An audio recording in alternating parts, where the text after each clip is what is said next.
નમસ્કાર વિદ્યાર્થી મિત્રો, આજે આપણે પ્રકરણ 9 ત્રિકોણમિતિના ઉપયોગોના સ્વાધ્યાય 9.1 માં પ્રશ્ન નંબર 12 થી આગળ જોઈએ. 7 મીટર ઊંચી ઇમારત પરથી એક કેબલ ટાવરની ટોચનો ઉત્સેક કોણ 60 અંશ અને ટાવરના તળિયાનો ઉત્સેક કોણ 45 અંશ છે. તો ટાવરની ઊંચાઈ શોધો. હવે 7 મીટર ઊંચી ઇમારત પરથી ટાવરની ટોચનો ઉત્સેક કોણ 60 છે. ઇમારત ઉપરથી ટાવરની ટોચનો ઉત્સેક કોણ 60, એટલે ઇમારત છે એ નાની હોય અને ટાવર છે એ મોટો હોય. તો જુઓ, આ ઇમારત જમીન ઉપર ઇમારત છે જેની ઊંચાઈ 7 મીટર છે.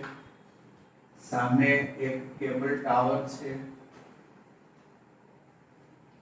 હવે ઇમારત પરથી ટાવરની ટોચનો ઉત્સેક કોણ, એટલે અહીંથી ટાવરની ટોચનું નિરીક્ષણ કરવાનું છે. તો અહીંથી ટાવરની ટોચનું નિરીક્ષણ કરીએ ત્યારે અહીંયા સમક્ષિતિજ રેખા સાથે ખૂણો બને છે, તે ખૂણો 60 નો છે.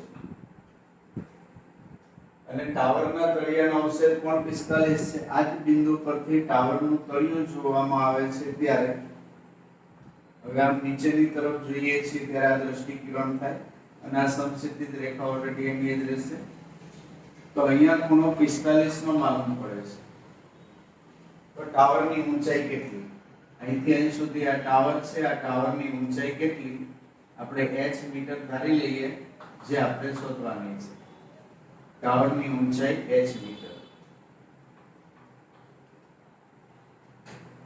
નામ આપી દઈએ a, B, C, D, E.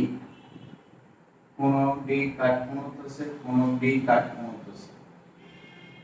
આ AB છે એ ઇમારત છે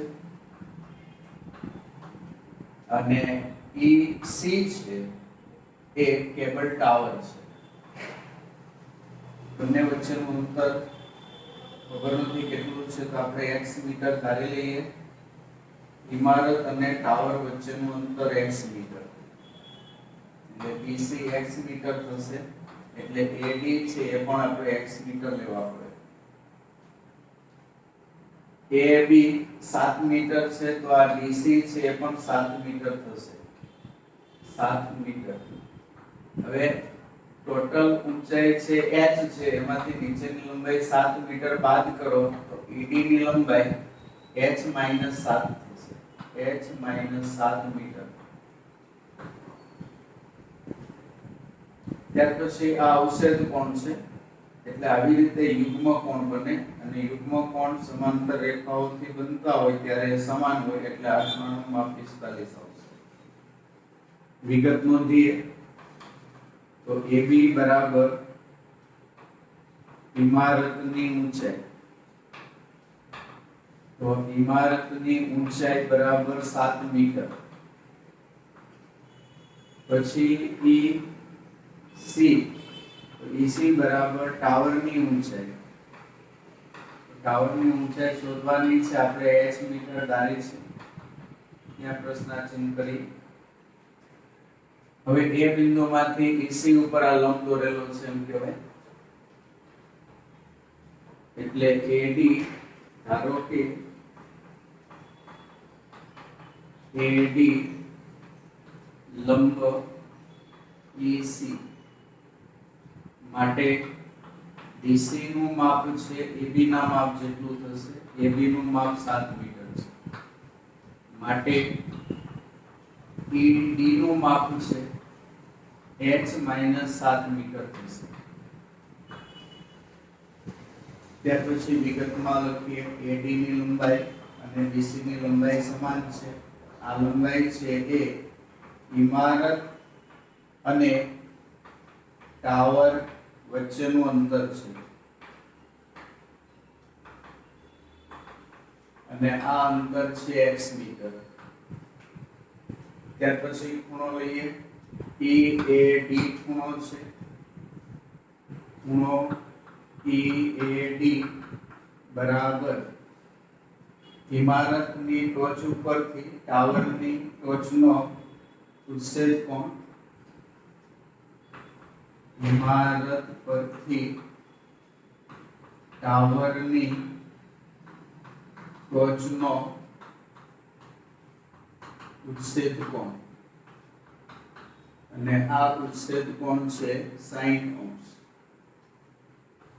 ત્યાર પછી DAC એ ઉચ્છેદ કોણ છે DAC, ઇમારત પરથી ટાવરના તળિયાનો ઉચ્છેદ કોણ, ઇમારત પરથી ટાવરના તળિયાનો અવક્ષેપ કોણ.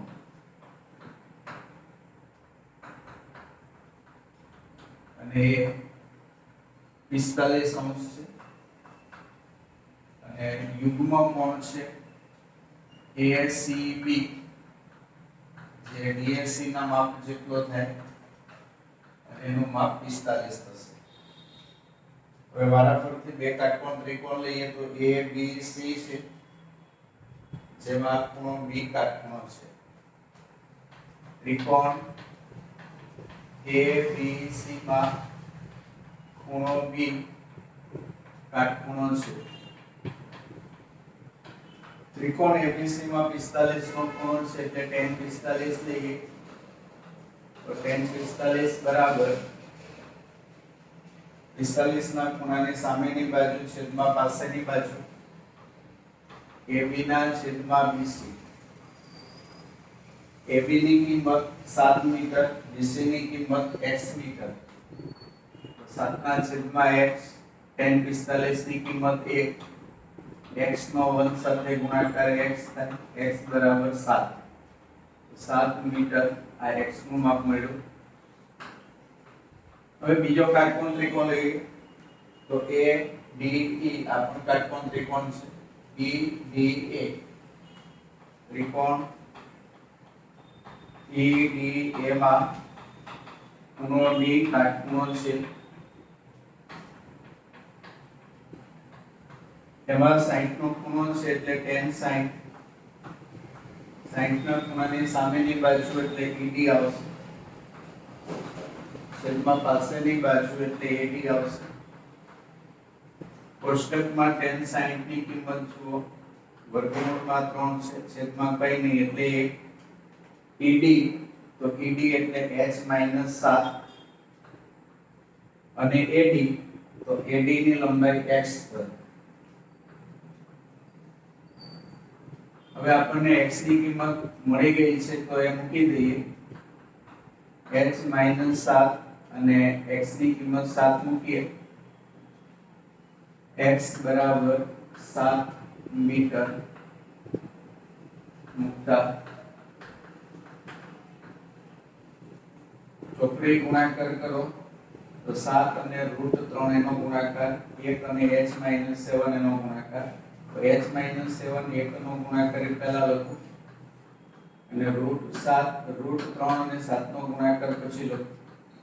હવે -7 સામે જાય તો પ્લસ, તો 7 વર્ગમૂળમાં 3 પ્લસ 7, 7 કોમન નીકળે તો કૌંસમાં વર્ગમૂળમાં 3 પ્લસ 1. તો આ h ની કિંમત છે. આપણે શોધવાનું શું છે તો ટાવરની ઊંચાઈ. તો આ ટાવરની ઊંચાઈ છે, છેલ્લે જવાબ લખી નાખવાનો. આમ આપેલ ટાવરની ઊંચાઈ 7 કૌંસમાં વર્ગમૂળમાં 3 પ્લસ 1 મીટર છે. જો રકમમાં વર્ગમૂળમાં 3 ની કિંમત આપી દીધી હોય કૌંસમાં √3 બરાબર 1.73 અથવા √3 બરાબર 1.732, તો એ કિંમત અહીંયા મૂકવાની અને પછી અપૂર્ણાંકમાં જે જવાબ આવતો હોય તે લખવાનો. નહીંતર અસમય સંખ્યાના સ્વરૂપમાં જવાબ રહેવા દેશો તો પણ ચાલશે, રૂટની કિંમત ન આપી હોય ત્યારે. તો આ રીતે આપણે ટાવરની ઊંચાઈ મેળવી શકીશું. જો પ્રશ્ન નંબર 13, દરિયાની સપાટીથી 75 મીટર ઊંચી દીવાદાંડી પરથી અવલોકન કરતા દરિયાની સપાટી. હવે જુઓ, આનો કે આ દરિયો છે અને દરિયાના કિનારા ઉપર એક દીવા દાંડી છે. હવે આ દીવા દાંડી પરથી અવલોકન કરવાનું છે. શું અવલોકન કરવાનું છે? દરિયામાં રહેલા બે વહાણના અવશેષ કોણ 30 અને 45 માલુમ પડે છે. તો આ દરિયાની સપાટી છે. તો અહીંયા ધારો કે કોઈ એક વહાણ છે અને અહીંયા ધારો કે બીજું કોઈ એક વહાણ છે. તો આ વહાણ નંબર 1 અને આ વહાણ નંબર 2, આવા બે વહાણ છે. દીવા દાંડીની ટોચ ઉપરથી વહાણનો અવશેષ કોણ લેવાનો છે. એટલે આમ નીચેની તરફ જોઈએ ત્યારે આ દૃષ્ટિકિરણ થાય તો આ સમક્ષિતિજ રેખા થાય. તો સમક્ષિતિજ રેખા સાથે ખૂણો બને એને અવશેષ કોણ કહેવાય. તો આવા બે ખૂણા બને છે. એક છે 30 અને એક છે 45. તો આ નાનો ખૂણો છે 30 નો લેવાનો અને આ મોટો ખૂણો છે 45 નો લેવાનો. બરાબર? તો તમે જુઓ સમક્ષિતિજ રેખા જે છે એને આપણે x x' એવું નામ આપીએ અને બાકીના નામ ABCD ને એન્ટી ક્લોકવાઇઝ લઈએ ABCD. તો યુગ્મ કોણને લીધે આ 30 નો ખૂણો છે એટલે આ 30 નો ખૂણો થશે અને આ 45 છે તો એનો યુગ્મ કોણ જો આ રીતનો આવશે એટલે આ ખૂણો 45 નો થશે. દીવા દાંડીની ઊંચાઈ આપી દીધી છે 75 મીટર. હવે આ બે વહાણો વચ્ચેનું અંતર શોધવાનું છે. તો વહાણ 1 છે એનું દીવા દાંડીથી અંતર કેટલું? આ દીવા દાંડી તો B થી C વચ્ચેનું અંતર ધારો કે x છે, x મીટર.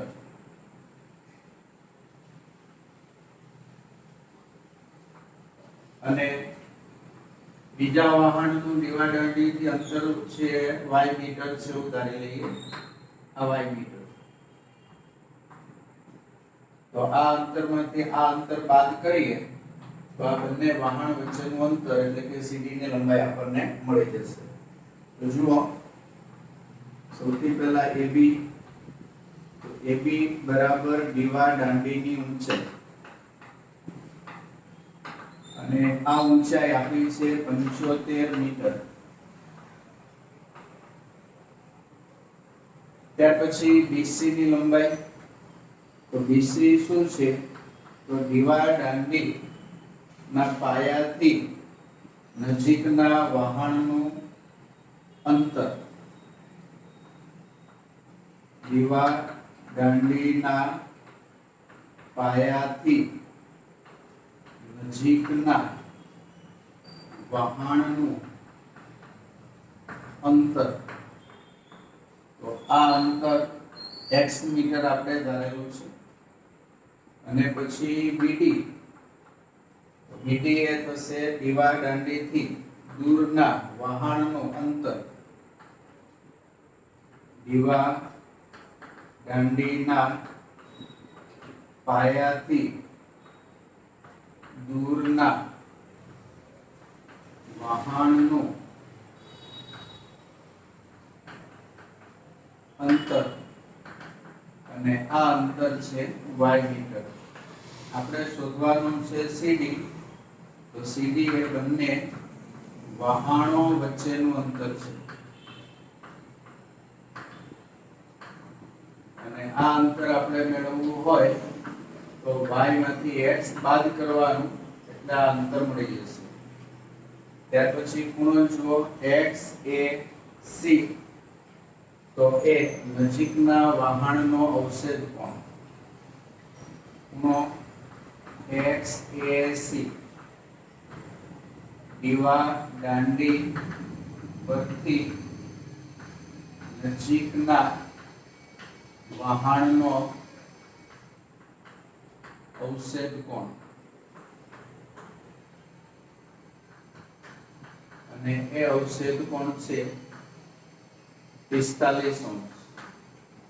અને યુગ્મ કોણને લીધે ACB એનું માપ પણ એના જેટલું થાય છે. માટે ACB બરાબર XAC અને એનું માપ 45. આવી જ રીતે XAD ખૂણો છે એ 30 નો છે, એ પણ અવક્ષેપ કોણ પણ એ દૂરના વાહનનો. XAD બરાબર દીવાલ દાંડી પરથી દૂરના વાહનનો અવક્ષેપ કોણ, અને આ અવક્ષેપ કોણ છે 30 નો, અને યુગ્મ કોણને લીધે ADB ખૂણો છે એ બી 30 નો થશે. ખૂણો ADB બરાબર ખૂણો XAD બરાબર 30 અંશ. હવે આપણે બે કાટકોણ ત્રિકોણ વારાફરતી લઈએ તો ABC કાટકોણ ત્રિકોણ થાય. તો ત્રિકોણ ABC માં ખૂણો B કાટખૂણો છે. હવે એમાં 45 નો ખૂણો છે એટલે tan 45, સામેની બાજુ એટલે AB અને પાછળની બાજુ એટલે BC. tan 45 ની કિંમત 1, AB એટલે 75 અને BC એટલે x. x ને 1 સાથે ગુણી નાખો તો x બરાબર 75 મીટર થશે.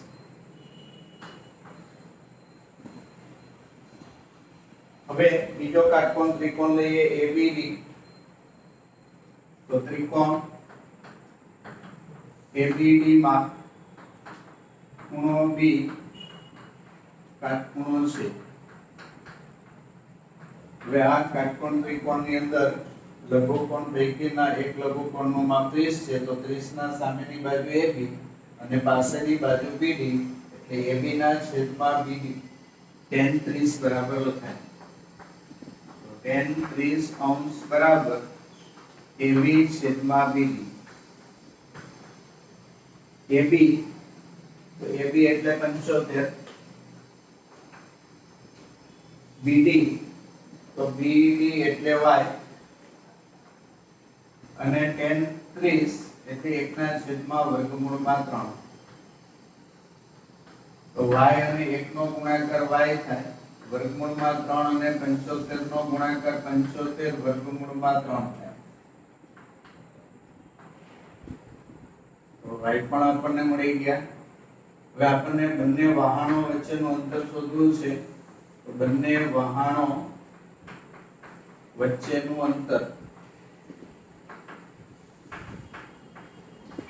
તો આ અંતર છે CD, અને CD નું માપ મેળવવું હોય તો y માંથી x બાદ કરવાનો, આ કુલ અંતરમાંથી આ x અંતર બાદ કરવાનો, એટલે કે y - x. તો y આપણને 75√3 મળે છે અને x આપણને 75 મળે છે. તો 75 કોમન કાઢો તો વર્ગમૂળમાં 3 - 1. તો આમ બંને વાહનો વચ્ચેનું અંતર 75√3 - 1 મીટર છે. તો આ રીતે દરિયામાં રહેલા બંને વાહનો વચ્ચેનું અંતર આપણને મળી જશે. જુઓ પ્રશ્ન નંબર 14. 1.2 મીટર ઊંચાઈવાળી એક છોકરીને જમીનથી 88.2 મીટર ઊંચાઈ પર રહેલું પવનને કારણે સમક્ષિતિજ દિશામાં ગતિ કરતું એક બલૂન જોવા મળે છે.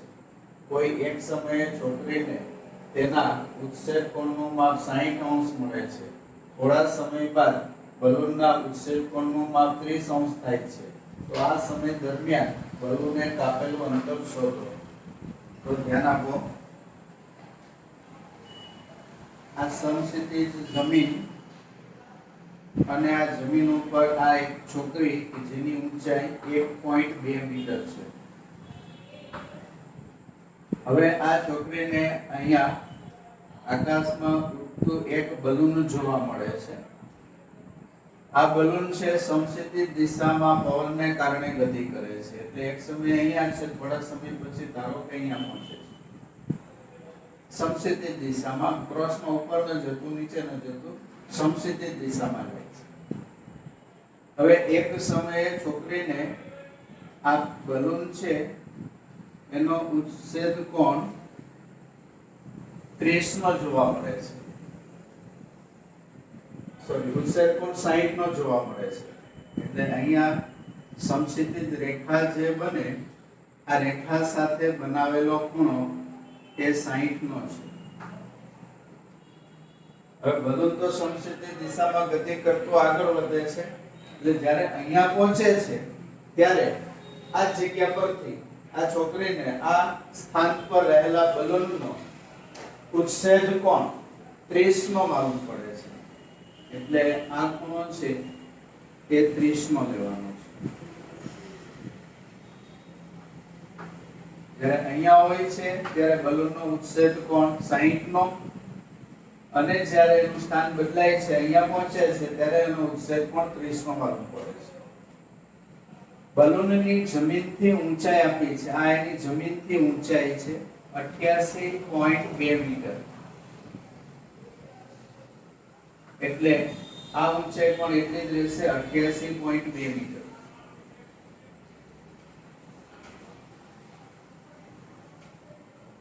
તો આ 1.2 મીટર છે આ પણ 1.2 મીટર થાય અને આ પણ 1.2 મીટર થાય છોકરીની ઊંચાઈ 1.2 મીટર છે આ સમક્ષિતિજ રેખા છે એટલે જમીનને સમાંતર રેખા એટલે આ ત્રણેય માપ સરખા થશે એટલે ટોટલ માપ 88.2 છે એમાંથી 1.2 બાદ કરી નાખો તો અહીંથી અહીં સુધીનું માપ છે એ 87 મીટર રહેશે બરાબર 88.2 માંથી 1.2 બાદ કરો 1.2 છે એટલું માપ છે તો ઉપરનું માપ છે 87 મીટર રહેશે આ 87 મીટર કેવી જ રીતે અહીંયા આ માપ 1.2 છે એટલે ઉપરનું આ માપ છે એ 87 મીટર થશે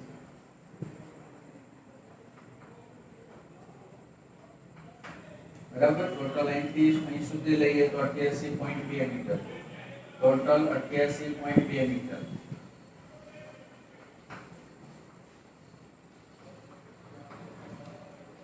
તો બલૂનને કાપેલું અંતર શોધો અહીંથી અહીં સુધી પહોંચે છે ત્યારે આ અંતર કેટલું તો સમક્ષિતિજમાં આ અંતર કેટલું અથવા આ અંતર કેટલું તો પહેલા આપણે એન્ટી ક્લોકવાઇઝ નામ આપી દઈએ A B C D આ બિંદુને અહીંયા આપણે E F અહીંયા G અને અહીંયા H એમ નામ આપી દઈએ AB જો આ અંતર બી જોઈ લઈએ B થી C નું અંતર છે એને આપણે X કહીએ અને B થી D નું અંતર છે ને Y કહીએ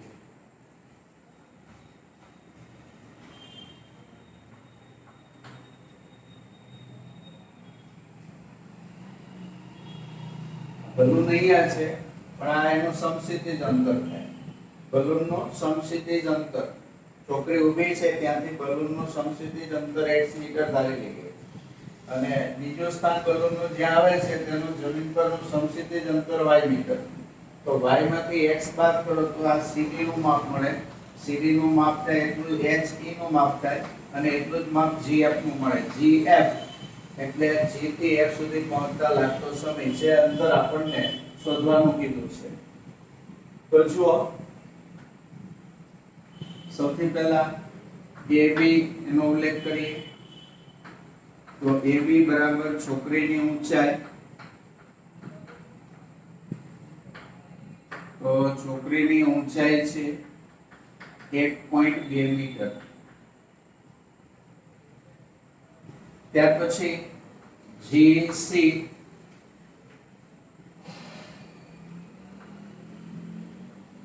તો GC છે એ બલૂનની જમીનથી ઊંચાઈ છે અને FD છે એ પણ બલૂનની જમીનથી ઊંચાઈ છે GC અને FD બલૂનની જમીનથી ઊંચાઈ અને આ ઊંચાઈ છે 88.2 મીટર. હવે આ એ બિંદુ ઉપરથી લંબ દોરીએ.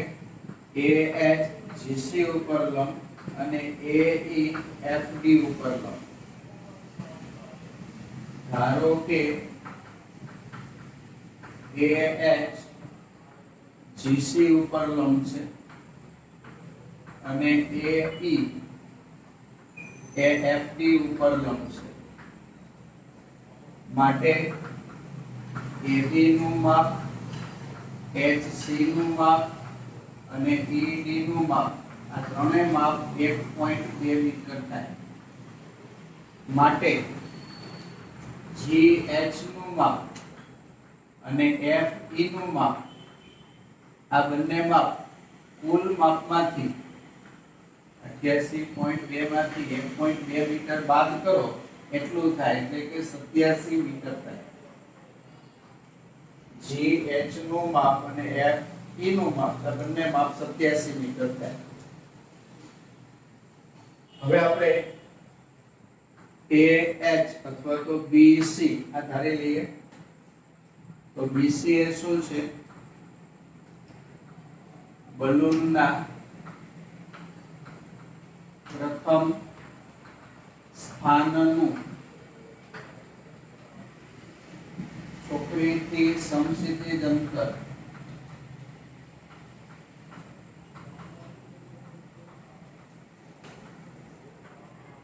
અને આ અંતર છે x મીટર અને AH લો તો પણ એટલું થશે. ત્યારબાદ BD લઈએ. તો એ BD શું છે? તો BD છે બલૂનના બીજા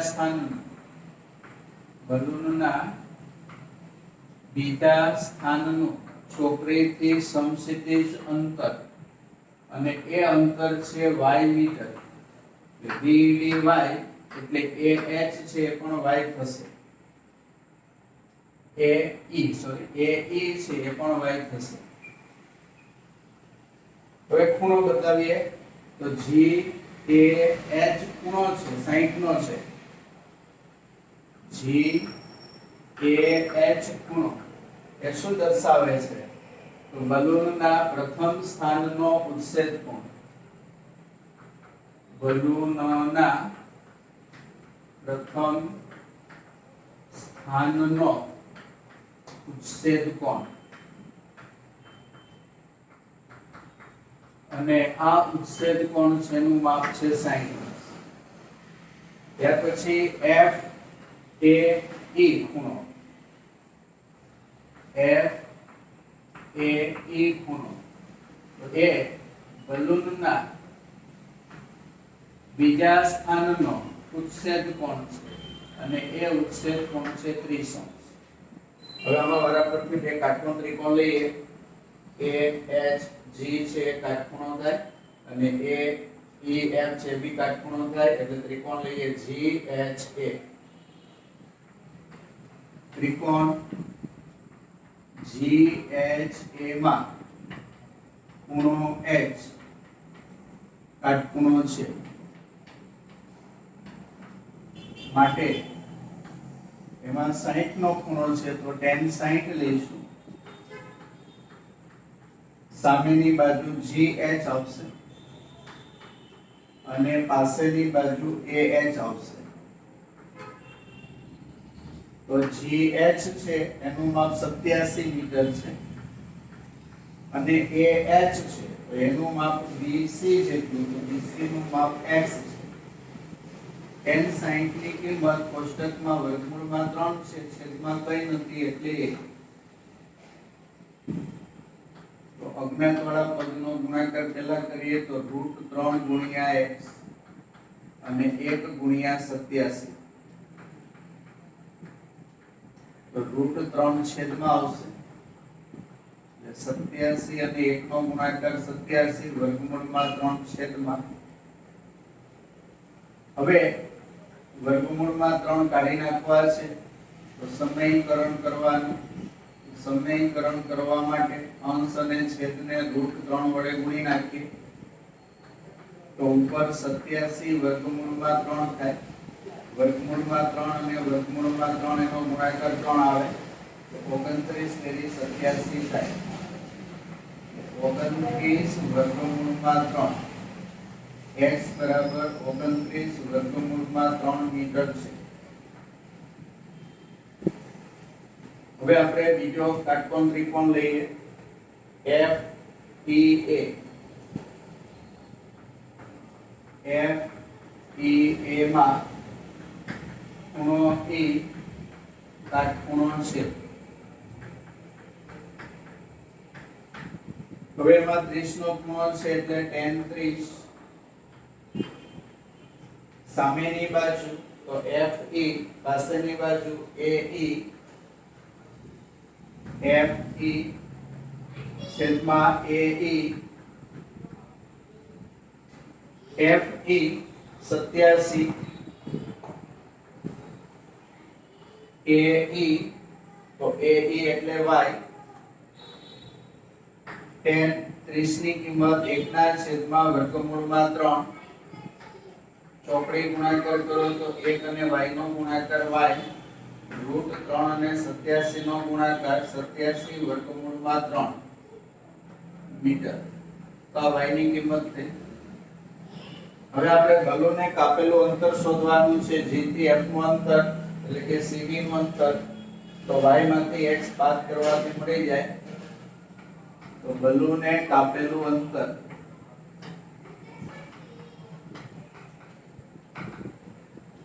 બલૂને કાપેલું અંતર બરાબર y - x. તો y 87 વર્ગમૂળમાં 3 અને x 29 વર્ગમૂળમાં 3. તો વર્ગમૂળમાં 3 કોમન કાઢો તો 87 - 29. તો વર્ગમૂળમાં 3 ગુણ્યા 17 માંથી 9 બાદ કરો તો 8 અને 7 માંથી 2 બાદ કરો તો 5 એટલે કે 58 વર્ગમૂળમાં 3 મીટર થાય. આમ બલૂને કાપેલું અંતર